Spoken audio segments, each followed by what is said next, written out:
For those desperately in search of background noise while you do your laundry or paint or I don't know, whatever, look no further. You have found the perfect discussing art opinions and painting video for you. Tonight, we are going to be painting an assortment of clay charms. We're going to be discussing all art opinions, whether it be unpopular, popular, commonly held, everything in between. We are nearing October, so please go get yourself a spooky drink of choice. Sit back, relax, and get to work while I get to mine. Or don't. You don't have to do anything. You can just sit and watch if you want.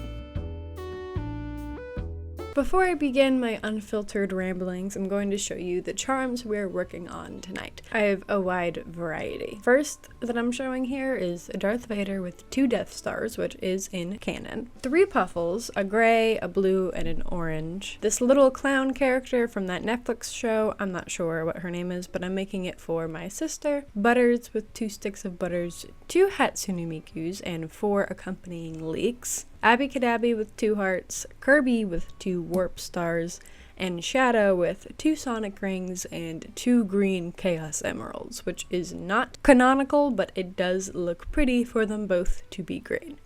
Okay, now back to what you actually came here for, which is my completely unprofessional art opinions. First topic, copying and referencing. Moreover, is there really a difference between the two? And there is, but I'm going to talk about why I think copying has a bad rap.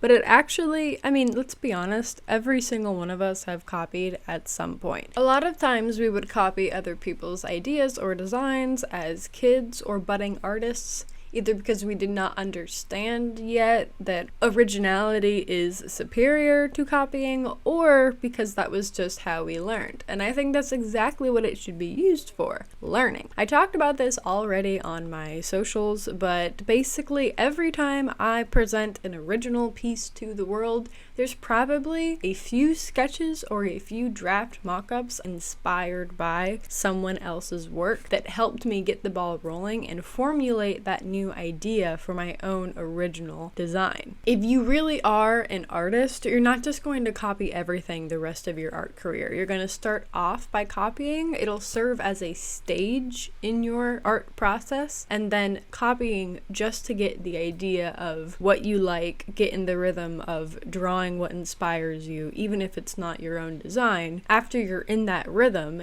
you'll begin to think of original ideas completely separate from the things that you were copying or heavily referencing. I think overall it gets a really bad rap. Part of that comes from maybe a little bit of exclusivity that plagues the art community, and I think that we need to quit it, especially with the rise of AI. I think that we should encourage people to understand that copying as an artist is a lot different from copying as artificial intelligence, because as an artist, you have a human's eye. You are eventually going to stop copying and create something original. It's just a step in your process, but for AI, copying is the entire process, and it's unethical because it doesn't actually create anything new. It just hodgepodges other people's work. Excuse the background noise, Archie just jumped up on my desk. Moving on to our next topic, 2D versus 3D animation. If I was not asked to, I probably wouldn't even be talking about this subject because I have zero expertise regarding animation. However, I will give my opinions because I was asked via Instagram. I myself have had a better experience consuming 2D animation in comparison to 3D animation, and this is because a couple of reasons. I think 2D generally has tried to break new grounds a little bit more, just based off everything that I've seen, although the tides are kind of shifting. I've noticed a lot of modern 3D animated shows and movies are really trying to create a new look to 3D animation and kind of make them almost mimic 2D format or even a comic book style format. I think we all have a couple examples that come to mind, probably the biggest mainstream one being Spider-Verse when that came out years ago. So there's something to be said for 3D, I would say present day. It's really doing a lot of new and cool things, but I think in terms of aging well and just over a large timeline of all animated media, I do find that 2D is more impressive, and it also feels a little bit more homey, probably because it it invokes nostalgia amongst most people because everything made before like the 2000s was all 2D anyways, so it has that same vibe to it, and it could pass as a vintage animated film or piece of media. And the first thing that comes to mind for me would be Over the Garden Wall. Although admittedly, probably my one unpopular Over the Garden Wall opinion is that I do think it could have benefited from just a little bit different of an art style with slightly more ornate details. Something that leaned just a tiny bit vintage. I think that art style suited a lot of shows like Gravity Falls, but I do think that that cozy, very autumny show probably could have been improved with just a tiny bit of it. Anyways, it's great as it is. Okay, third topic, the superior or most favorite art medium of mine. This is such a hard question to answer. Lately, big shocker, it has been molding, specifically molding these air dry clay charms. I'm a little bit weird about my production and what makes me feel the most productive, what makes me feel the most fulfilled, what I create, when I want to do it, how I want to do it. I have this kind of constant need to be on. I always want to be doing something, making something. If I'm watching a show, I want to have something mindless that I'm kind of doing in the background, crocheting, sometimes molding as of lately because I've gotten more comfortable with that medium. Where I'm going with this is the reason that I think creating physical items such as jewelry or clothing or specific wall art really speaks to me is because I like having a physical manifestation of my work, specifically one that is also utilitarian. And I feel like jewelry is extremely utilitarian for me because it elevates my outfits and it makes me really, really happy, and it's a way for me to show to the world not only my interests but also my art, and it saves me money.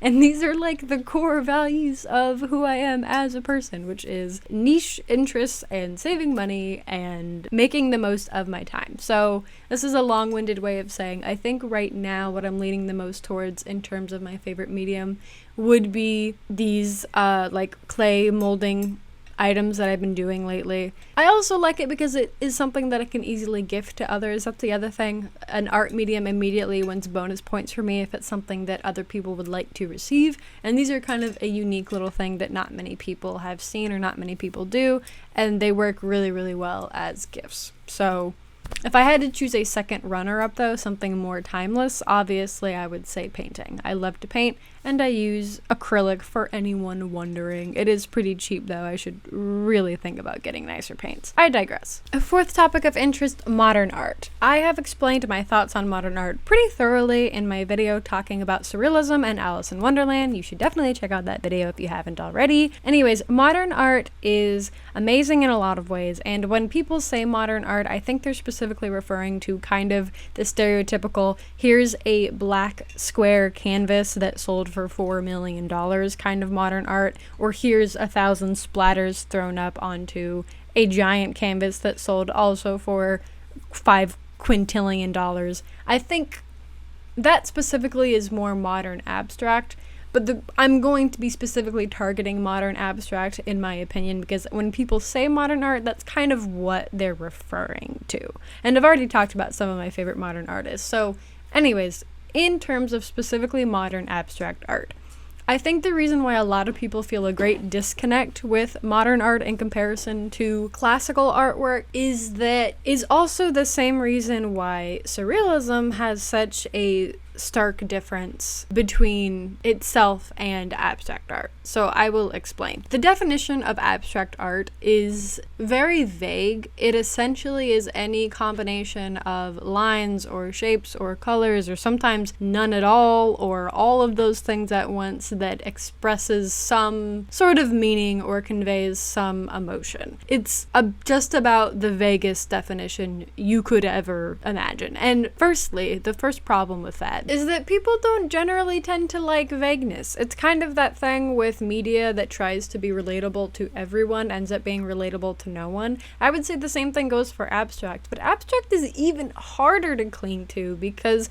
not only is it too vague to apply to anyone, but it's too specific to apply to anyone. It's somehow both vague and also incredibly personal to the artist, to the point that nobody even understands what's going on. That's just a general flaw in some media, however. I'll come back to the main topic, which is modern art. The reason I think a lot of modern abstract art does not resonate with people the way that even modern surrealism art does is because surrealism expands upon imagination based on things that you have seen or have experienced, and therefore is very interesting and to a certain extent relatable. Not because it's trying to be relatable to literally anybody that consumes it, but because it is altering things that already exist in our reality, so pretty much anybody that exists on planet Earth is going to be able to understand what's going on to some extent and possibly relate to the alteration being done or the abstraction. Whereas when you look at objectively abstract art as it fits the abstract art definition, which is vague because it applies to literally no set of rules and therefore no real world or reality. It's making up its own rules about the world, which can definitely be fun, but too far. It takes it too far. It's to the point where an apple is not an apple is a square. Or maybe an apple is no shape. Or maybe squares are no shapes. Who's to say that lines need to exist? Who's to say that color needs to exist? It's too far. It's too far, in my opinion. It takes it to a point where it is no longer even fun to consume or look at because it is so nonsensical. It is not parodying or making a parody of our world. It is creating a new one with no rules and no real ideas and no groundwork, nothing to anchor yourself to.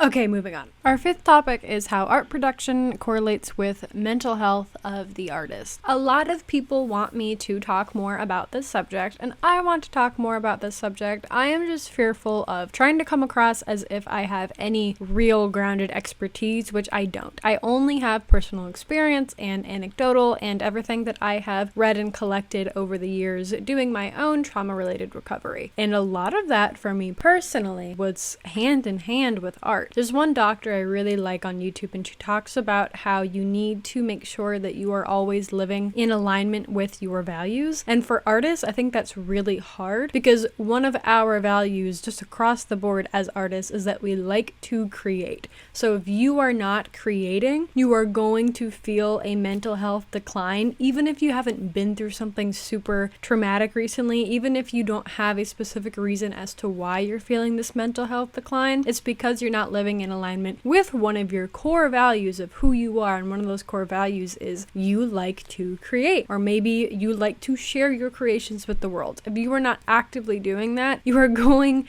to have this endless cycle of not feeling mentally prepped enough to create, but not creating makes you feel even worse. It's a vicious feedback loop. I do want to talk more about this on how I have found ways to get around it. One of the biggest things that helped me was I turned my art into something that I could give to other people, because that sparks a positive feedback loop where everything that you're making gets you a positive reaction, and it brings you closer to your loved ones, and it gives you that affirmation that you need that encourages you to go back to creating.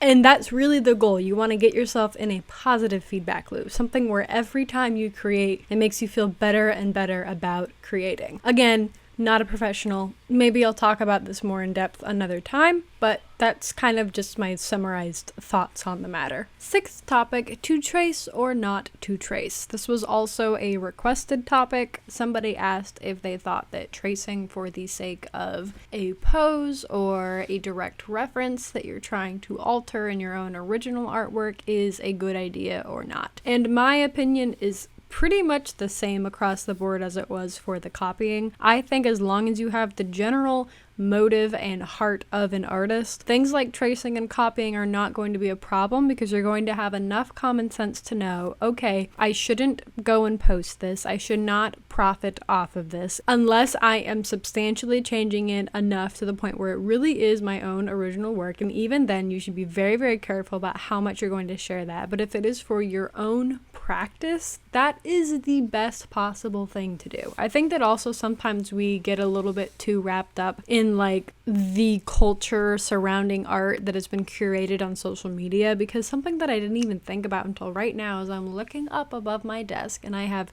3 paintings, and they are exact scene replications done in acrylic on 8x10 canvas panels. And the scenes that I recreated are Porco Rosso on the bottom, Howl's Moving Castle in the center, and Ponyo on the top. They are 3 scenes including the nature from those 3 films, and they are exact scene recreations, and nobody gives me crap for that because people understand that I am adding my own twist to it. I am painting it onto a canvas with my own 2 hands. The colors are going to look a little bit different. The shading might look a little different. If I choose to fluff out certain colors or clouds or whatever, or blend things differently, it's my own unique individual creation. Nobody gives me crap about that. I think we need to have that attitude about any art. If you are putting in the time and effort to make it art, and you are giving credit where it is due and not taking it and telling people it is your own creation or design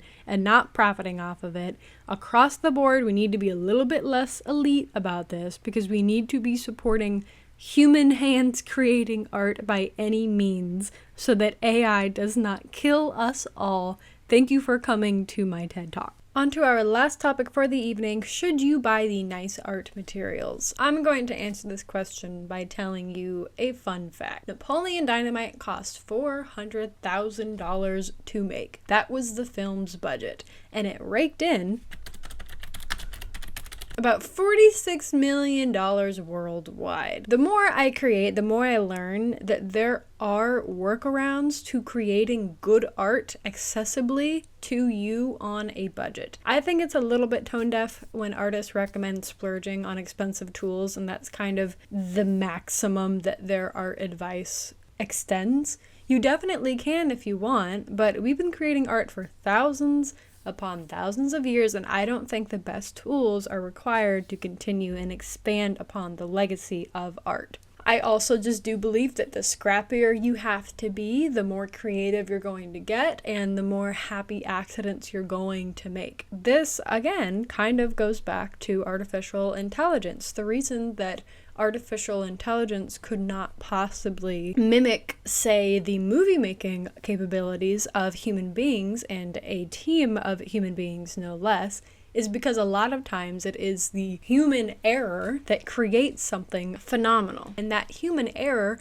also usually comes from not having every access and resource at your disposal. Think about Star Wars. The original trilogy was an indie project. Star Wars is an indie film, which is insane. He did not have everything at his disposal to make that movie, and it's worth noting that the actors fought him along the way, reading pretty much all of their lines because they did not like the wooden dialogue, as some may call it. They wanted to act things differently, say things differently. They wanted the story to go a different way, and George had to let them because he did not have complete, total authority at that time. Fast forward to the prequel trilogy, when at that point George Lucas was fabulously wealthy and nobody would argue with his authority, because why would you? It's George Lucas. And those films did horribly, and honestly for good reason. They're not half as good as the original trilogy, although maybe I'm a little bit corny for saying this. I do think the dialogue is hated on a little bit too much. I digress. Not going to talk about Star Wars today. Definitely will in another video. But my point in saying this is that I think overabundance of resources, especially those monetary, too much access to anything you want at any point in time, removes that scrappiness that most artists have to muster up what they can with what they have and create something really phenomenal out of nothing. And I think when you lose that, you kind of start to lose the bigger picture as a whole. Also, I'm going to acknowledge that buying nice paint is not the same thing as losing your creativity. I just think that in general, I think art advice and art teachings and art topics should expand much, much further past the resources and the tools that you are using. I think it's a little silly when we get hung up on tools. That's not even what I think about in the top 7 topics of art-related conversations that I'm interested in having. I just don't think that art should be a pay-to-play game, and I think we should provide as many resources as possible to artists learning how to use the cheap tools to their advantage. For example, you don't necessarily need to buy a painting medium if maybe sanding your canvas down works really well for you. For now, I'm going to stop yapping, and I want to show you guys the finished charms. I am so very in love with these. We have Shadow the Hedgehog, 2 rings, and 2 green Chaos Emeralds. By the way, Shadow got lost this weekend while I was going shopping. That broke my heart, but I will create another one. 3 puffles, a gray, an orange, and a blue puffle. My Darth Vader with 2 Death Stars. Once again, this makes sense in canon. I can't tell you how pleased that makes me. We have Butters with 2 sticks of butter. I'm actually wearing this set as I record the audio for this video. This little clown girl, she's cute. I like her. Abby Cadabby with her matching pink hearts. I'm quite impressed with myself, I cannot lie. Those tiny little details were not the easiest to pull off. Side tangent, do want to make puppets at some point. Okay, we have Kirby with 2 warp stars. I recently did a deep dive on Kirby lore, and I am now very interested in creating Morpho Knight sometime in the future with little butterfly charm earrings. And of course, lest we forget the not 1 but 2 sets of Hatsune Miku's, partially because I'm going to split one set with my sister, and partially because I could not decide if she should be pulled up by the tops or the ends of her pigtails. Super happy with these sets. If you want to see what they look like all polished as part of their completed jewelry pieces, you should go check that out on my other socials like my Instagram. I also will post a YouTube short with the finished products. Thank you for sticking around, and good night.